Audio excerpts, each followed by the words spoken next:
আসসালামু আলাইকুম রহমতুল্লাহ। আমি ডাক্তার মোহাম্মদ আব্দুল মকিম। আমি আজকে একটি টপিকস নিয়ে কথা বলবো। সেটি সবচেয়ে গুরুত্বপূর্ণ একটা টপিকস। সেটি হচ্ছে গ্যাস্ট্রিক আলসার।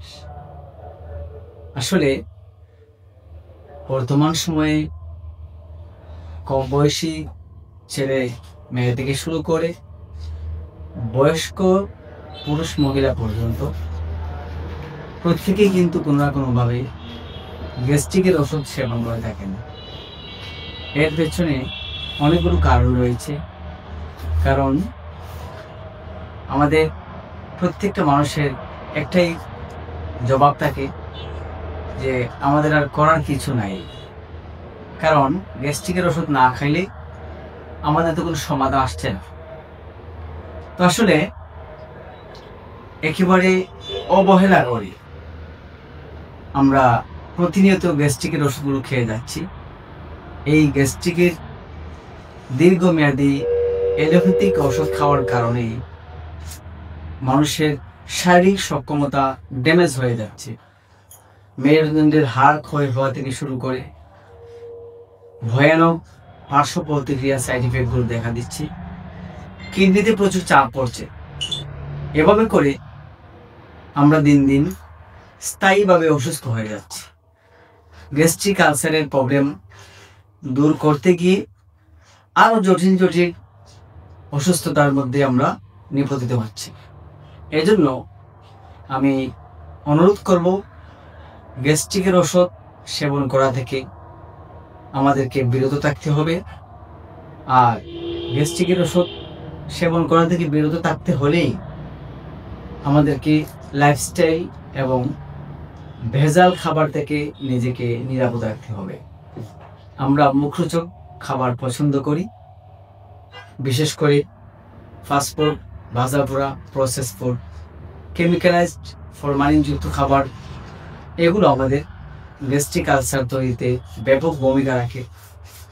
আমাদের সয়াবিন তেল, সাদা চিনি, এভাবে করে কেমিক্যালাইজড যত প্রোডাক্ট রয়েছে প্রত্যেকটির ভয়াবহ পার্শ্ব প্রতিক্রিয়া রয়েছে। পোড়া তেল, কেমিক্যাল, ভাজা পোড়া খাবারগুলো আমাদেরকে ব্যাপকভাবে ক্ষতি করছে। তো আমাদেরকে মুখরোচক খাবার থেকে নিজেকে নিরাপদ রাখতে হবে। ভাজা পোড়া, ঝাল মশলা, অতিরিক্ত ঝাল মশলা খাবার এড়িয়ে চলতে হবে। আমাদের পাকস্থলী সেটা কোনোভাবে ডাইজেস্ট করতে পারে না।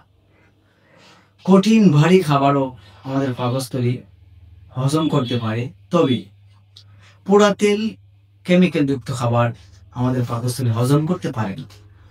শুধু গ্যাস্ট্রিকের ওষুধ খেলেই সমাধান হয়ে যাবে তা কিন্তু নয়। আমরা অনেকেই আমাদের সবচেয়ে পরিচিত হিসেবে রেনিডিন ট্যাবলেটের কথা চিনি। এই রেনিডিন ওষুধটি ঔষধ প্রশাসন মন্ত্রণালয় থেকে নিষেধাজ্ঞা জারি করা হয়েছে। এর পেছনে অন্যতম কারণ হলো এই রেনিডিন গ্যাস্ট্রিকের ওষুধের মধ্যে ব্যাপক হারে ক্যান্সারের উপাদান রয়েছে। তাইলে আমাদের চিন্তার বিষয় যে আমাদের ভেজাল খাবারের কারণে গ্যাস্ট্রিক তৈরি হচ্ছে, আর গ্যাস্ট্রিক নির্মূলের জন্য আমরা গ্যাস্ট্রিকের ওষুধ হিসেবে রেনিডিন ট্যাবলেট খাচ্ছি। আর এই রেনিডিন ট্যাবলেট খেয়ে আমরা ক্যান্সার আক্রান্ত হয়ে যাচ্ছি। আমরা সাময়িক সমস্যার সমাধানের জন্য ভয়ানক মরণ ব্যাধিকে আমাদের শরীরে বাসা বাঁধিয়েছি। এবার গ্যাস্ট্রিক তো জটিল বিষয় নয়, বড় বিষয় হয়ে দাঁড়িয়েছে ক্যান্সারে আক্রান্ত হওয়াটা। এজন্য দেখা যাচ্ছে আমাদের বাংলাদেশেই শুধুমাত্র প্রতিদিনে ক্যান্সারের রোগী 319 জনের মতো মারা যাচ্ছে।